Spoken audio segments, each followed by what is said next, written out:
할렐루야. 예, 반갑습니다. 우리 옆에 계신 분 인사할까요? 잘 나오셨습니다. 네, 사랑합니다. 예, 반갑습니다. 사람들은 각자 소원으로 가득 차 있죠. 그래서 해마다 신년이 되면 소원을 비는 인파가 또 산으로 바다로 가득합니다. 신자들도 마찬가지죠. 하나님께 원하는 기도의 제목, 소원을 제목을 가지고 하나님 앞에 기도하는 것은 좋은 일입니다. 그런데 그 꿈이 무너질 때, 응답이 되지 않을 때 사람은 생각이 무너지죠. 믿음이 떨어지게 됩니다. 흔들리게 되죠. 오늘 자신의 가장 큰 꿈이자 소망이 물거품이 될 것 같은 상황에 처한 한 사람이 나오는데 바로 사도 바울입니다. 사도 바울은 그의 꿈과 소망은 오직 복음 증거, 그 다음에 영혼 구원이었죠. 구원받은 하나님의 백성을 든든하게 세워가는 것이 그의 소망이었고 꿈이었습니다. 그런데 그가 빌립보 지역에 복음을 전하러 갔다가 결국 감옥에 갇히게 되고 그 감옥에 갇힌 것도 힘든데 자신이 세운 많은 교회와 성도들이 핍박을 당하고 있다라고 하는 소식을 듣습니다. 계속해서 배웠습니다. 이단 사상이 들어가게 되고 심지어 성도들 가운데 다툼이 있었고 주변에 핍박과 함께 있었다라는 소식을 듣지요. 그런데 자신이 지금 로마 감옥에 갇혀 있으니까 아무것도 할 수 없는 그런 상황 가운데 있었지요. 그래서 그가 평생 감당하고 또 감당하고 싶었던 하나님의 일들이 그냥 모두 물거품 돼버리는 아무 의미 없는 헛수고가 돼버릴 위기에 경험하고 있었습니다. 저 같으면 제가 아마 바울 같았으면 그래서 그런 상황에 처하면 하나님 내가 죽도록 주님을 위해서 일한 대가가 결과가 고생한 결과가 이겁니까? 라고 하나님께 따졌을지도 모르겠어요. 아니면 난 정말 사심없이 내가 돈을 달랍니까? 내가 좋은 옷을 달랍니까? 내가 내게 권세를 달랍니까? 나 사심없이 정말 주를 위해 목숨 걸고 일했는데 왜 내게 이러십니까? 이런 원망도 했을지 모르겠어요. 그런데 놀라운 것은 사도 바울은 이런 모든 고난과 위기 가운데 처했음에도 불구하고 오히려 자신은 기쁘다. 심지어 만족한다. 이렇게까지 고백하고 있습니다. 그러면 바울은 이런 고백이 어떻게 가능했겠냐 이겁니다. 누구도 만족할 수 없는 상황, 누구도 자족할 수 없는 상황, 기뻐할 수 없는 그런 상황에서 바울은 왜 기쁘다, 왜 만족하다, 왜 자족하다 라는 말을 할 수 있었냐는 거죠. 오늘 일체의 비결을 배워 승리하는 성도라고 하는 제목 하나님 말씀 전할 때 우리의 뜻과 생각대로 일이 이루어지지 않는 상황이라 할지라도 심지어 뜻하지 않는 삶에서 고난이나 어려움이 찾아오는지라도 그런 환경에서 우리가 어떻게 만족하고 자족할 수 있는지에 대해서 우리 알아서 승리하는 우리 모두 다 되시기를 주님의 이름으로 축원합니다. 우리가 몇 가지 오늘 좀 본문을 통해 살펴보려고 하는데요. 먼저는 저와 여러분들이 어떤 상황에 있다 하더라도 우리는 주 안에 있다라고 하는 것을 믿어야 됩니다. 믿기를 축원합니다. 우리가 어떤 상황에 있다, 우리가 어떤 상황에 처해 있다 하더라도 그것은 주님 안에 우리가 거하고 있다라고 하는 분명한 확신이 있으셔야 돼요. 보면 10절, 11절 보세요. 내가 주 안에서 크게 기뻐하는 것은 너희가 나를 생각하던 것이 이제 다시 싹이 나미니 너희가 또한 이를 위하여 생각을 했는데 기회가 없었느니라. 내가 궁핍함으로 지금 이렇게 말하는 것이 아니니라. 어떤 형편이든지 나는 자족하기를 배웠다. 그렇게 말합니다. 바울은 누구보다도 주를 위해서 열심히 일한 사람이죠. 누구보다도. 그래서 본인 스스로도 나는 특심을 했다. 하나님의 일을 할 때 어떤 사도들보다 내가 감히 예수님의 제자들 12명의 사도들 가룟유다 빼면 11명의 사도들 중에 누구보다도 뒤지지 않을 만큼 나는 특심의 열심을 갖고 있었던 사람이다라고 말할 정도로 바울은 열심을 있었던 사람입니다. 근데 지금 로마 감옥에 갇혀가지고 고난을 당하고 아무것도 할 수 없는 그야말로 사역이 중단된 지금 현태 상태가 됐지요.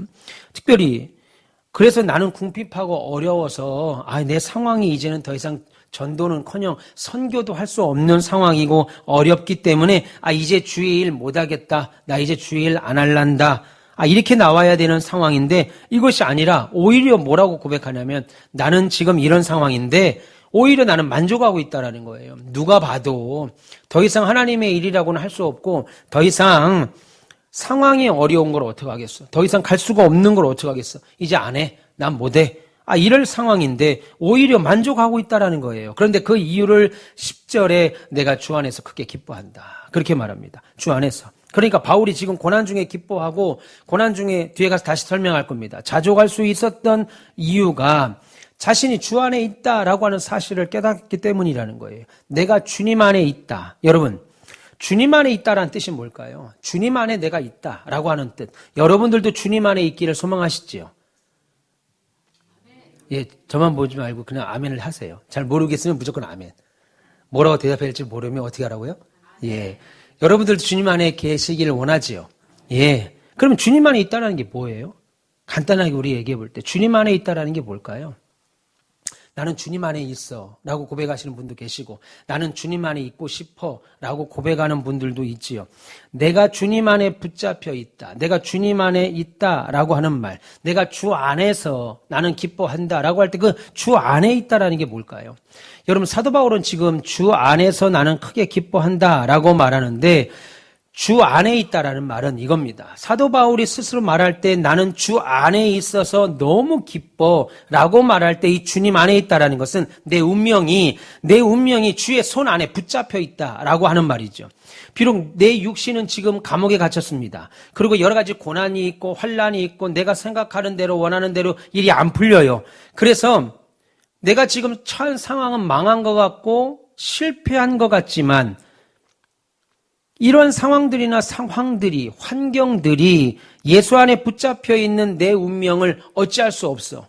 나는 망한 것 같고 더 이상 전진할 수 없는 것 같고 더 이상 하나님께 받은 사명이 다 멈춘 것 같고 더 이상 이 고난이 나로 하여금 살 소망을 다 잃어버린 것 같지만 아니 이런 환경이나 상황들이 오히려 예수 안에 붙잡혀 있는 나의 운명을 어찌할 수 없다는 바꿀 수 없다라는 사실을 알았던 겁니다.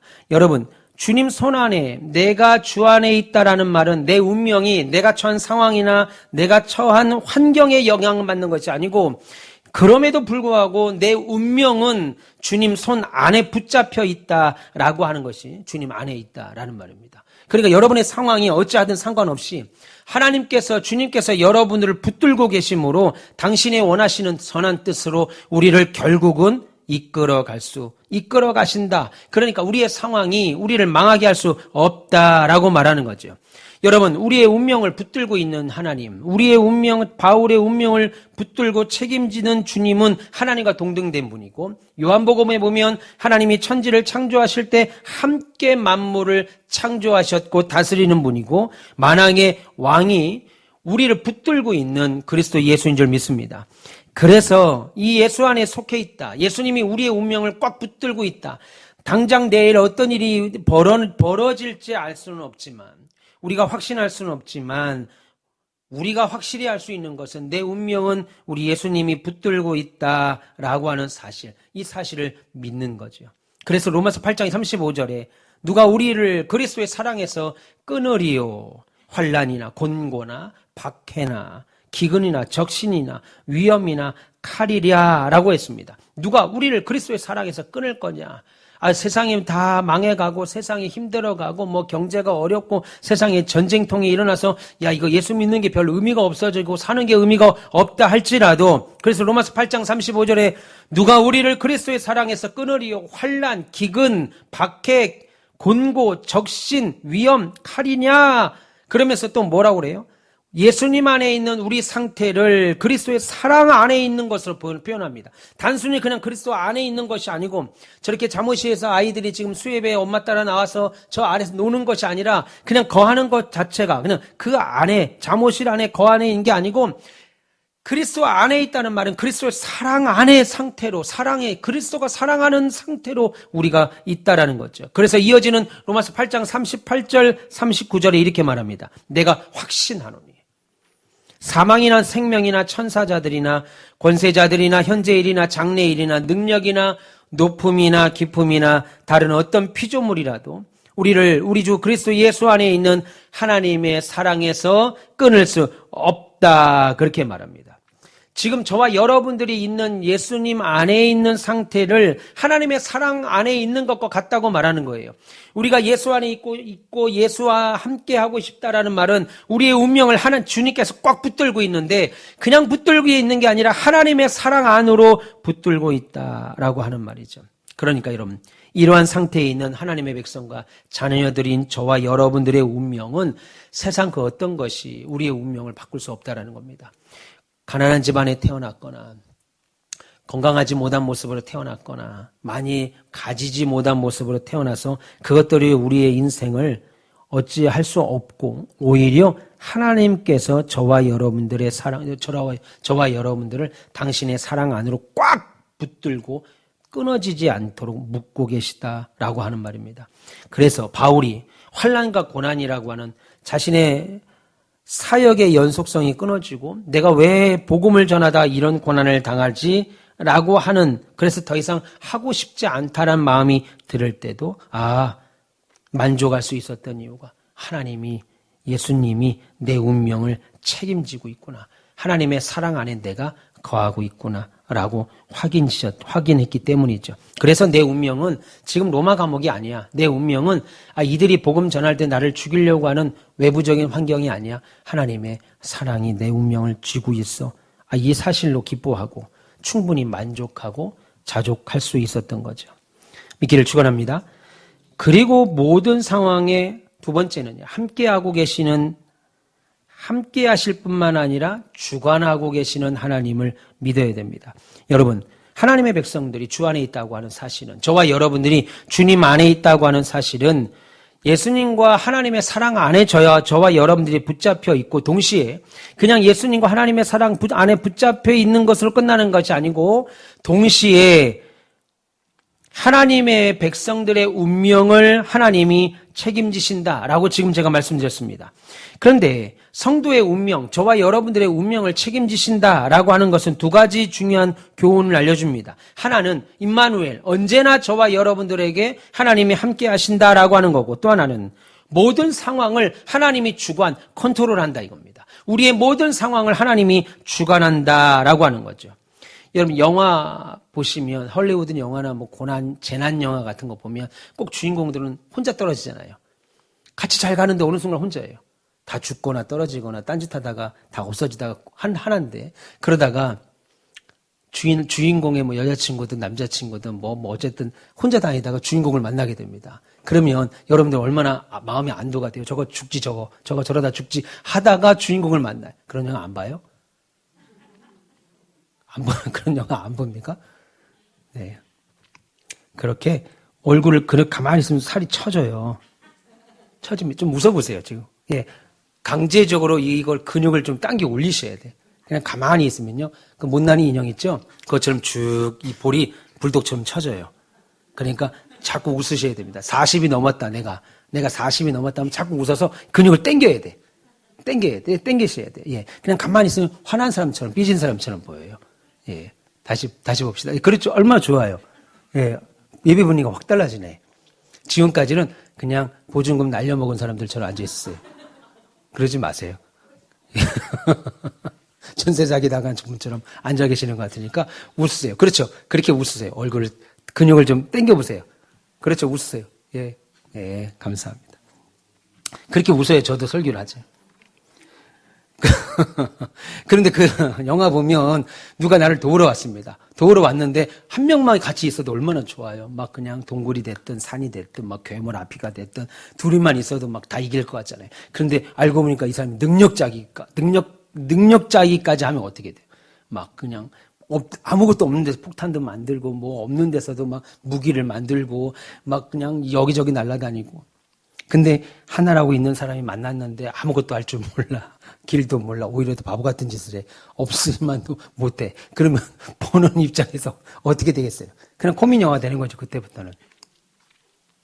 다시 말해서 고난 중에 누가 나와 함께 한다는 것만으로도 너무 좋은데 그가 함께 할 정도가 아니라 능력자라 이겁니다. 능력자. 제가 어릴 때 봤던 드라마 중에 미드라고 그러죠. 그때는 미드라는 개념도 없었어요. 그냥 무조건 다 드라마는 미국이었습니다. 그럼 맥가이버라는 사람이 있어요. 맥가이버. 노래가 막 딴딴딴딴 나와가지고 막 하면은 못하는 게 없어요. 우리 할아버지가 뭐 하면서 막 뭐든지 다 만들어요. 어려움에 창고에 갇히면 창고 안에 모든 게 다 들어있어요. 산에 갇혀도 산에 다 있고, 바다에 가도 바다에 다 있고, 그냥 그 칼 하나만 있으면 그냥 세상을 다 구하겠더라고요. 그러면서 그 일을 헤쳐나가는 모습을 볼 때, 어릴 때 우리 할아버지가 말하셨지, 뭐 해가면서 이렇게, 안 보셨어요, 이 드라마도? 도대체 어떻게 사신 거야? 이 맥가이버라는 드라마 보면 막 그러잖아요. 그러면 막, 야, 저 사람하고만 살면 지구의 종말이 와도 살겠다 하는 생각을 막 갖잖아요. 너무너무 제가 신기하게 그 미국 드라마를 봤던 것 같아요. 지금 그 완전히 할아버지가 되셨을 건데, 모르지 또 돌아가셨을지도. 네. 맞아요. 그렇죠. 예. 그 칼 있잖아요. 맥가이버 칼. 예, 한참 막 그냥 애들, 그게 장난감이든 뭐든 하나씩 사가지고 그것만 있으면 뭐든 다 되는 줄 알아요. 그것만 있으면 되는 게 아니고 사람이 있어야 되는 건데. 와, 그 칼로 뭐 모든 걸 다 합니다. 예, 막 나무도 깎고 막 난립니다. 사람 한 사람이 능력이 있는 것도 상황을 완전히 바꾸는데 하나님이 우리와 함께 하실 뿐만 아니라 그 하나님이 전지전능하신 창조주라는 거예요. 그 하나님이 우리와 함께 하심으로 그래서 하나님은 택하신 성도들과 함께 하실 뿐 아니라 한 번 더 나아가서 성도들이 처해 있는 상황, 환경 주관하시고 섭리하시는 그야말로 능력의 하나님이라는 거죠. 함께하는 것도 중요한데 우리가 믿고 섬기는 하나님은 그 이상의 하나님, 세상을 창조하시고 지금도 세상을 만물을 다스리시는 그런 하나님이라고 바울은 우리에게 고백합니다. 그래서 우리의 인생을 하나님 뜻 가운데 우리가 생각한 적이 없는데 생각한 것 이상으로 하나님이 역사하신다는 거예요. 사도 바울은 지금 감옥에 갇혀 있지요. 그래서 하나님은 감옥에 갇힌 사도 바울은 그걸로 다 끝난 줄 알았어요. 내가 빌립보 교회 편지를 1장에 쓸 때만 해도 어땠습니까? 내가 지금 빨리 가서 너희들의 문제를 좀 해결하고 싶은데 내가 여기 매여 있으니까 도무지 어찌할 바를 모르겠다라고 얘기를 했는데 하나님은 감옥 안에서도 놀라운 계획을 가지고 계셨죠. 우리가 앞서 배웠습니다. 빌립보서 1장 12절과 13절에 보시면 형제들아 내가 당한 일이 도리어 복음 전파의 진전이 된 줄을 너희가 알기를 원하노라. 내가 감옥에 갇힘으로 복음이 끝나는 줄 알았더니 오히려 진전이 된다는 거예요. 감옥에 갇힌 일이 더 잘된 길이 됐다는 거예요. 그러므로 나의 매임이 그리스도 안에서 모든 시위대 안과 그 밖에 모든 사람들에게 나타났다라고 말합니다. 억울하게 복음 전하다가 감옥에 갇혀서 아무것도 할 수 없는 줄 알았는데 하나님은 그 일을 통해서 오히려 복음의 진전을 일으키는 놀라운 일을 행하셨습니다. 로마 감옥에 있으니 아무도 사도 바울을 죽이려고 하지 못했죠. 내가 바울을 죽이지 않으면 먹지도 자지도 않겠다라고 한 사람이 유대인들 가운데 수십 명이었다라고 성경은 우리에게 말씀하죠. 심지어 빌립보서 4장 21절 22절 보세요. 그리스도 예수 안에 있는 성도에게 4장입니다. 4장 21절 22절 그리스도 예수 안에 있는 성도들에게 각각 문안하라. 나와 함께 있는 형제들이 너에게 문안하고 모든 성도들이 너에게 문안하되 특히 가이사의 집 사람들 중 몇이다라고 말합니다. 지금 바울이 로마 감옥에 있으면서 자신과 함께하고 있는 사람들을 소개하면서 빌립보 교인들에게 너희들은 모르지만 이런 사람들이 너희에게 안부를 전하더라 라고 빌립보 교인들에게 마지막 인사하는데 놀라운 장면이 하나 나오죠. 지금 가이사의 집 사람 몇 사람이라고 그들이 너희들에게 지금 안부한다고 지금 성경은 말하고 있습니다. 보이시죠? 가이사의 집. 가이사가 시저잖아요. 로마 황제를 지칭합니다. 그러니까 바울이 로마 감옥에 갇혀있는 그 일을 통해서 사도 바울이 개인적으로 위협을 당하지 않았을 뿐만 아니라 그 안에서도 복음을 전한 거예요. 감옥 안에서도. 그리고 동시에 로마 사람들과 자신이 마지막 그 재판을 받을 때까지 지키는 시위대 사람들, 그리고 심지어 로마 황제의 집안 사람들까지도 전도할 수 있는 기회가 됐다라는 거예요. 그냥 노방전도만 나갔으면 로마 황제의 로얄 패밀리들을 어떻게 만날 수 있었겠어요? 그들을 어떻게 전도할 수 있었겠어요? 감옥에 들어가니까 그들을 만날 수 있었다라는 거죠. 그러면서 그들을 전도하는 기회가 됐다. 사도 바울이 전도하면서 가장 힘든 것은 사람들의 핍박이었는데 특별히 유대인들은 아까 말씀드린 것처럼 사도 바울을 죽이지 않으면 내가 먹지도 자지도 않겠다 했던 사람이 수십이었습니다. 그러니까 한 곳에서 복음을 오래 전할 수가 없었어요. 그래서 돌아다니면서 순회 전도, 소위 말하면 도망 다니듯 전도를 했습니다.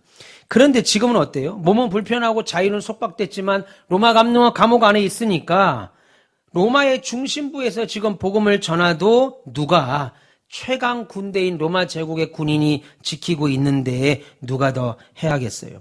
더 나아가서 하나님은 그 환경과 바울이 처한 상황과 고난도 주관하셔서 하나님은 복음을 전하는 일, 다시 말해서 변두리의 사람이 아니라 로얄 패밀리들까지도 전하는 은혜를 베푸셨다라고 하는 거죠. 여러분, 제가 목회하면서 늘 깨닫는 것 중에 하나, 그럼에도 인간의 연약함 때문에 있지요. 연약함 때문에 염려하죠.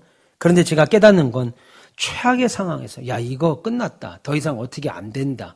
더 이상 갈 수가 없다라고 하는 상황에서도 하나님은 우리를 위해서, 교회를 위해서, 여러분들을 위해서, 저를 위해서 늘 최선을 다하고 계셨다는 거 잊지 마시기 바랍니다. 하나님은 항상 야 이거 그때 돌아보세요. 여러분들도 개인적으로 한번 돌아보세요. 그때 우리 진짜 끝날 뻔했지. 그때 우리 가게, 그때 우리 집, 그때 우리 사업장 다 끝날 뻔했지. 하고 계시잖아요. 여전히 살고 계시잖아요. 여전히 지금까지 더 좋은 거 누리면서 살고 계시잖아요. 그러니까 최악이라고 하는 상황인데, 그래서 한 발자국도 못 갈 것 같은데 하나님은 오히려 그 상황을 최선으로 역사하신다는 거예요. 그러니까 신자는요, 우리가 처한 상황이 어떠한 상황이라 할지라도 낙심과 절망하는 상황이 아니고, 그래서 아셔야 돼요.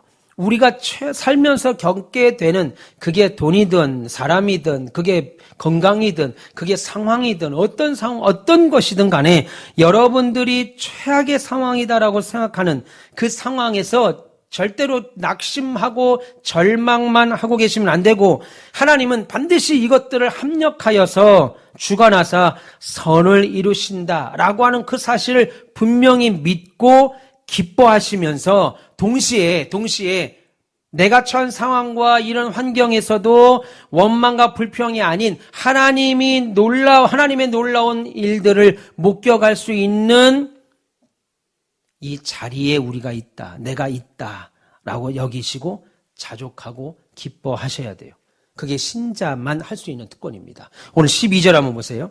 나는 비천에 처할 줄도 알고 풍부에 처할 줄도 알아. 모든 일, 곧 배부름과 배고픔과 풍부와 궁핍에도 처할 줄 아는 일체의 비결을 배웠다라고 말합니다. 여기서 말하는 비천은 신분의 낮고 천함을 의미합니다. 우리가 지금 생각하는 비천과는 달라요. 우리의 비천이라고 해봐야 여러분 지갑에 돈 없는 거, 뭐 내가 사고 싶은 거 못 사는 거, 뭐 요 정도의 비천이죠.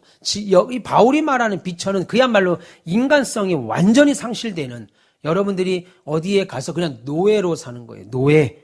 근데 그런 낮고 천함, 누가 나를 죽이겠다고. 여러분 동네 아파트 하나에서 여러분들이 아는 사람들이 전화 한 번 해서 문자해서 그 사람 그런 거라며? 저 사람 저렇다며? 진짜 그런 거야? 라고 전화해서 여러분이 한두 번만 전화해 보세요. 마음이 벌써 심장이 벌렁벌렁거리죠. 아파트에서 누가 여러분들 아파트에 그 엘리베이터에 여러분 몇 호 누가 이렇게 차 똑바로 됐어요. 그거 하나만 붙여보세요. 주차장에 트라우마 생겨가지고 잘 못 돼. 그때부터. 그거 한 장부터도요. 그런데 내가 바울을 죽이지 않으면 먹지도 자지도 않겠다는 사람이 40명이 넘게 그렇게 있다고 생각해보면 날 죽이려고 하는 사람이 이 세상에 한 명만 있어도요. 지금 예배 시간 못 자요. 이 예배 시간 졸음이 올 수가 없어. 누가 한 명이라도 나를 죽이겠다. 장희정 집사님. 그죠? 누가 나를 한 명이라도 내 장희정 저 여자 내가 죽이겠다. 이건 밥도 안 넘어가죠. 문자 오고. 그죠? 밤에 잠도 안 와요.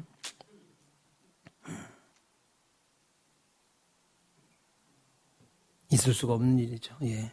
그런 일에 비천입니다. 비천. 그러니까 내가 신분이 종이나 노예처럼 낮아지고 천하게 돼도 하나님은 내 비천함을 통해서도 반드시 일하실 것이다라고 믿으니까 내가 비천에 처해도 자족했다. 반대로 내가 풍부하고 모든 것이 넉넉한 환경에 있다면 하나님은 그 풍부함을 통해서도 하나님의 일을 이루실 겁니다. 다 겪잖아요. 어느 때는 가난하게 살았고 어느 때는 좀 여유가 되고 아주 큰 부자는 아니어도 어느 때는 누구 식사 한번 몇십만 원도 교회 어느 기관에 가면 한 3, 40만 원도 내가 식사 낼 수 있는 그런 상황이 됐다가도 어느 때는 지갑에 10,000원짜리 한 장 없을 때도 있어요.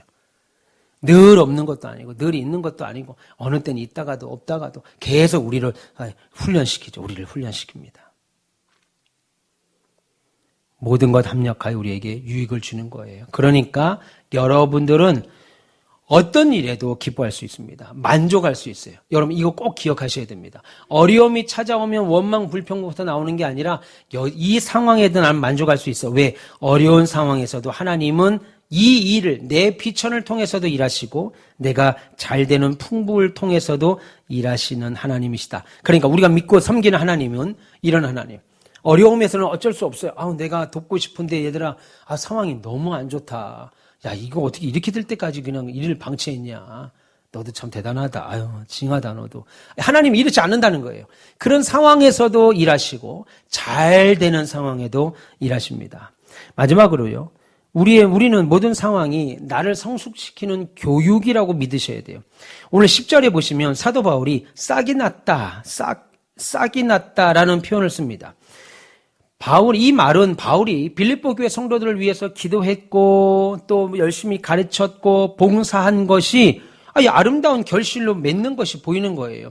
물론 일부 어려움이 교회 안에 있었음에도 불구하고 교회는 계속하여 성장했습니다. 교회가 개척한 지 얼마 되지도 않았음에도 불구하고 교회가 계속 성장하는 거예요. 우리 교회가 이곳에서 개척을 시작한 지 2년, 이제 3년 차입니다. 3년 차에 정말 많이 부흥한 거예요. 여러분들은 그냥 교회만 다니니까 여기도 교회, 저기도 교회 하니까 다 교회 있는 것 같죠? 노예 가면요.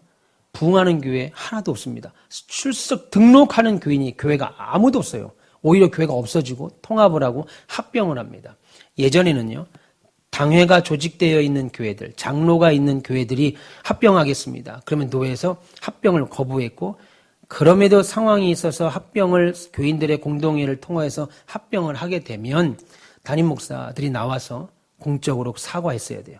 내가 하나님의 교회를 목회를 못해서 이렇게 됐습니다. 근데 지금은요. 상가교회든 당회가 있는 조직교회든 상관없이 합병하는 추세예요.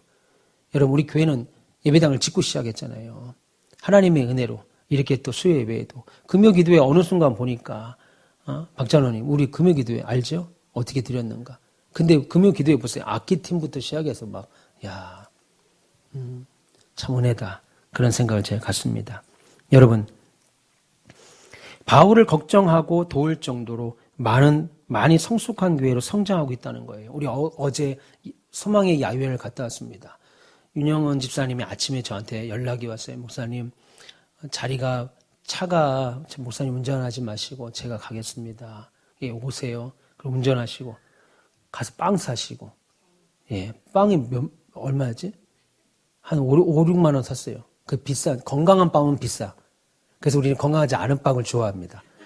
왜 건강하면 맛이 없지? 이게 무슨 통밀이니 그거 다 필요 없어요. 맛있어야 돼.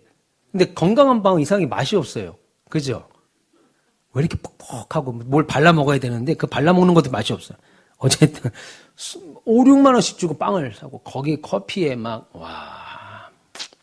어제 차이나타운 가서 탕수육 먹고 정말 기가 막혔습니다. 기가 막혔어요. 네. 우리 만난 지 이제 2년이에요. 만난 지 2년. 예. 근데 서로 간식 준비해 오시고, 누가 시킨 것도 아닙니다. 알아서들 간식 준비하시고, 알아서들 다, 얼마나 즐거운 시간이었는지 몰라요. 성장한다. 교회가. 성숙한다.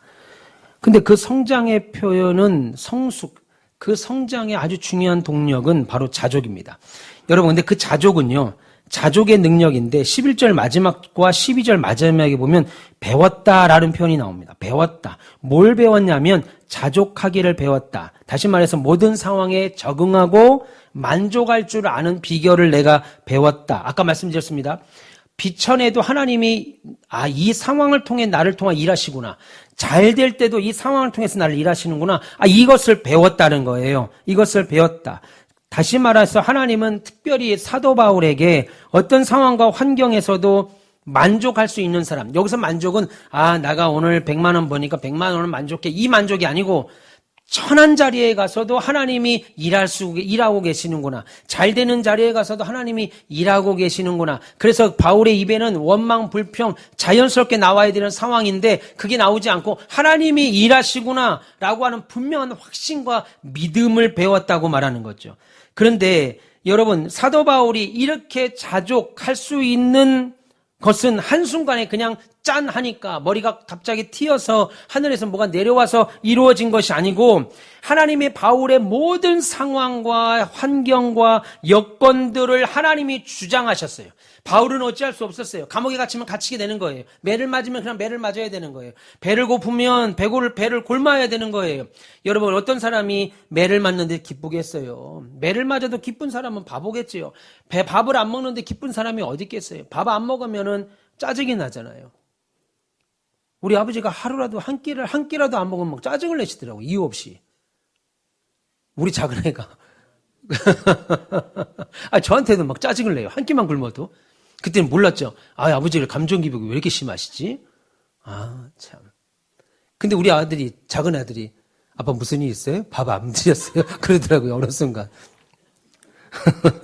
제가 밥을 삼시세끼를 다 먹는 건 아닌데, 굶으면 짜증이 나더라고요. 여러분들도 그러시죠?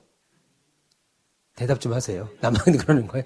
굶으면 짜증이 나요. 누가 시킨 것도 아닌데, 그냥 지근지근 짜증나는 거 있죠? 그냥, 그럴 때는 그냥 커피라도 빨리 드세요.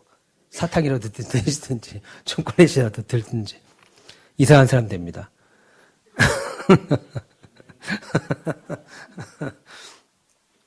한순간에 이루어진 게 아니라 하나님께서 여러 환경 가운데 주장하셔서 바울로 하여금 가르쳐 주셨어요. 그래서 바울이 배웠고 깨달았다는 겁니다. 사도 바울이 그랬던 것처럼 바울이 지금 빌립보 교회 성도들에게 편지를 쓰면서 이제 너희들을 내가 언제 볼지 안 볼지 모르지만 너희들도 신앙생활하면서 이런 자족을 좀 배웠으면 좋겠다. 하나님으로 인하여 만족한, 내가 빈궁에도 비천에도 부함에도 어떤 상황에서도 하나님이 일하고 계시는구나 라고 하는 것을 깨달아서 모든 상황에 만족하는 그 비결을 너희들도 배웠으면 좋겠다. 그렇게 되면 13절에 뭐라고 그래요? 내게 능력 주시는 자 안에서 내가 모든 것을 할 수 있느니라 라고 말하죠. 비천해요. 가난합니다. 힘듭니다. 병이 들었습니다. 우리의 마음은 원망, 불평이 먼저 나와야 되는데 이 일을 통해서도 하나님이 일하시니까 내 상황에서도 일하실 거라고 믿으니까 기쁜 거죠. 하나님이 일하실 걸 믿으니까. 그러니까 비천한 상황에서도 어떤 일을 감당할 수 있고 부자인 상황에서도 어떤 일을 감당할 수 있죠. 그래서 13절에 그렇게 말하죠. 내게 능력 주시는 자 안에서 내가 모든 것을 할 수 있다. 여러분, 13절에 내게 13절에서 사도 바울이 모든 것을 할 수 있다라고 하는 것은 모든 상황에서라는 뜻이에요. 모든 상황에서.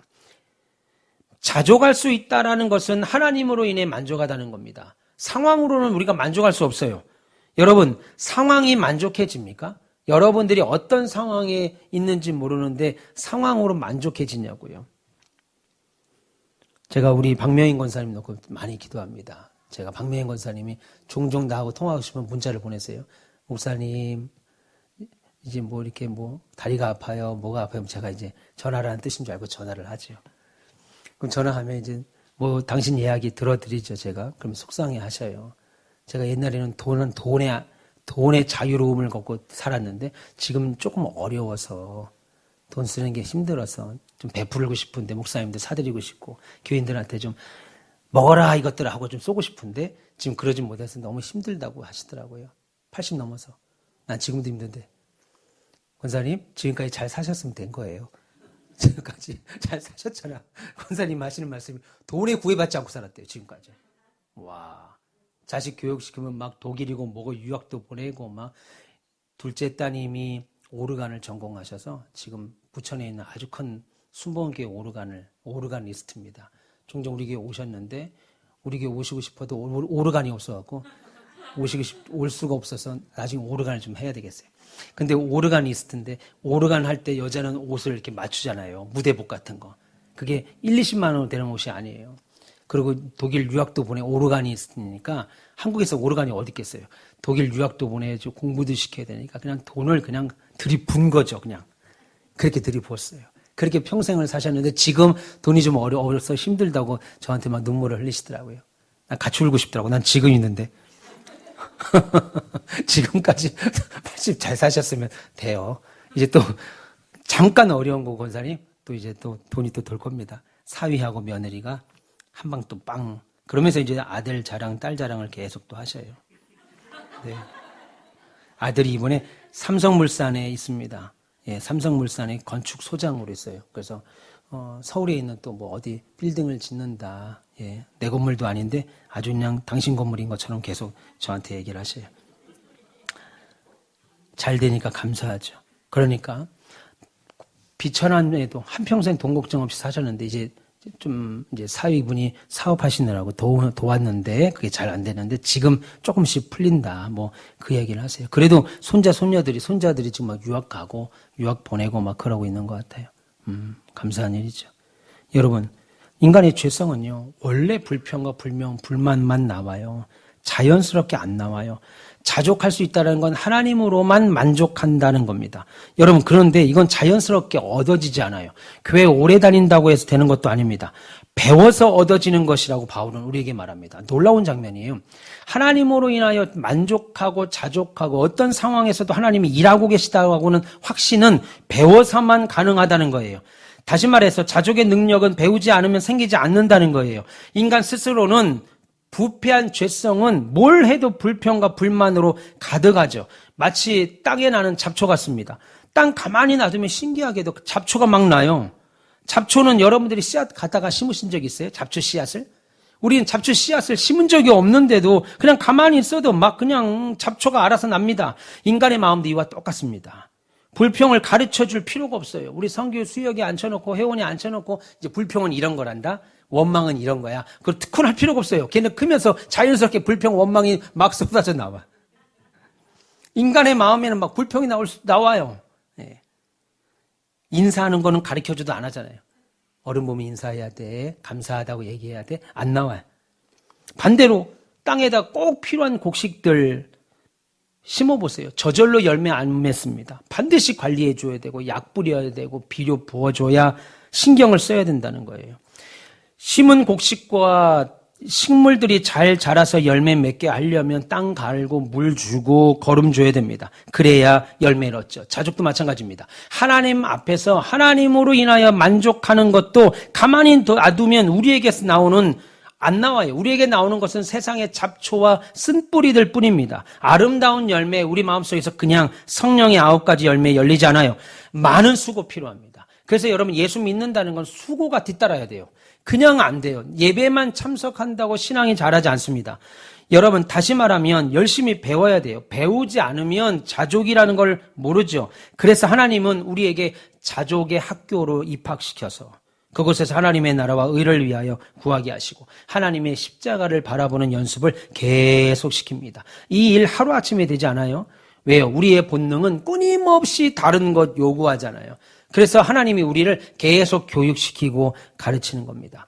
그래서 사도 바울도 나도 이 자족함, 하나님이 비천한 데도 일하시고 부한 데도 일하셔서 하나님으로 인하여 기뻐하는 것을 나는 지금도 배운다라고 말하죠. 그러니 빌립보 교회 성도들 너희들도 배워야 된다.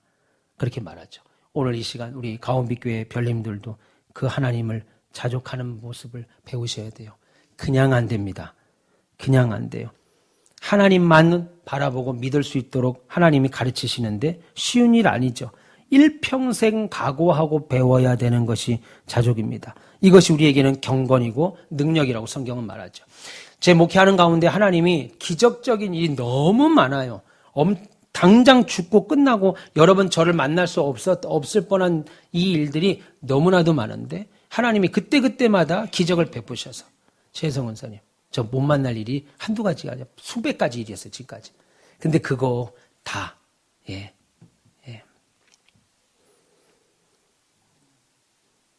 오늘 수협에 나오신 우리 이지명 성도님도, 저 못 만날 뻔했어요. 근데 그 하나님의 은혜가 이 일들을 건너게 하셔서 만나게 하시고, 같이 밥 먹고, 이 직분까지 세우니, 이건 뭐, 기적이죠. 그러니까, 참으로 감사한 건, 이런 주도권이 우리에게 있지 않고 하나님께 있다는 거예요. 우리에게 있다면 우리 관계 벌써 끝났죠. 여러분, 하나님이 우리의 삶을 주도적으로 이끌고 계십니다. 그리고 모든 삶의 과정들을 통해서 우리에게 가장 좋은 것으로 허락하셔요. 비천함에 있다 할지라도 하나님이 그것을 통해 일하실 것이고, 일하시고 풍부함에 처한다 하더라도 그것을 통해 일하시니까 감사하십시오. 감사하시고 기뻐하세요. 그리고 하나님이 가르치실 때 이왕이면 잘 배우십시오. 그래서 하나님으로 감사하는, 기뻐하는 우리가 됐으면 좋겠습니다. 잘 배워서 하나님을 기쁘시게 하는 성숙한 자리. 제 목회 모토 우리가 매주 가르치죠. 하나님을 기쁘시게, 성도를 행복하게, 교회를 교회답게. 이번에 소망의 야유회 갔는데 우리 김현민 전사님이 우리 교회가 첫 사역지예요. 그래서 어머니가 제 손을 붙잡고 목사님 우리 아이를 잘 맡아주셔서 너무 감사합니다. 그러면서 이제 뭐 이야기를 하시더라고요. 근데 자기가 요즘 이제 친구들이 교회를 큰 교회에서 다니지 못하고 아니면 또 이렇게 규모 있게 신앙생활을 한 것이 아니라 계속 이제 친구 따라 다니고 친구 따라 뭐 이렇게 다니고 하니까 지금까지도 그냥 자기들 좋은 마음 맞는 친구들끼리 모여서 예배드리고 뭐 이렇게 한 것 같아요. 근데 이번에 저한테 그래, 목사님 오늘 자기가 이제 홈페이지에다 이제 자기가 갔다 온 글을 좀 쓰고 싶대요. 그래서 제발 써라. 예. 그들이 하는 말이 목사님들 말씀하시는 하나님을 기쁘시게, 성도를 행복하게, 교회를 교회답게. 그 모습이 이번 소망에서 자기가 너무 잘 봤다는 거예요. 예, 그러면서 자기가 너무 감사하다는 거예요. 아주 아들한테 듣지 못하는 살가분 얘기를 저한테 하더라고요. 예, 우리 아들들도 그런 말은 있는데 남의 아들이니까 그렇게 살갑게 얘기하겠죠. 어쨌든 그런 살갑게 나한테 얘기하면서 한 명도 소망의 분들 가운데 마음 얼굴이 굳은 분이 없으시고 그렇게 밝게 웃고 자기한테 얼마나 잘해주시는지 모른다고 이것도 먹어보라고 하고 저것도 먹어보라고 하고 속으로 분위기를 깨고 싶지 않아 하고 그러면 인상 쓰고 다니는 사람이 있겠니? 그거 갔는데 이것도 드셔보세요. 저것도 드셔보세요. 너무 자기가 피해를 끼칠 줄 알고 걱정을 했는데 자기가 너무 감사했노라고 뭐 그 얘기를 하더라고요. 그래서 목사님 어제 교회에서 잠을 자고 아침에 학교를 갔습니다. 그래서 저한테 전화가 왔어요. 목사님 오늘도 교회에서 또 자고 가면 안 될까요? 집에 가서 자. 아니 왜 교회에서 잠을 자고 그래? 집에 가서 학교를 다녀야지. 오늘 저녁에도 그럼 저녁에 잠을 잘 거면 일찍 와서 수예배를 드려야 되는데 아직 거기까지 생각이 없는가 봐. 지금 놀고 있는가 봐요. 친구들하고. 참. 예. 또 젊으니까 또 젊은 대로 또 우리 전사님들이 다 선한 분들입니다. 성품이 다 좋고 감사한 사람들이에요. 여러분 잘 배우셔서 하나님이 기뻐하시는 성숙한 자리로 가시기를 축원합니다.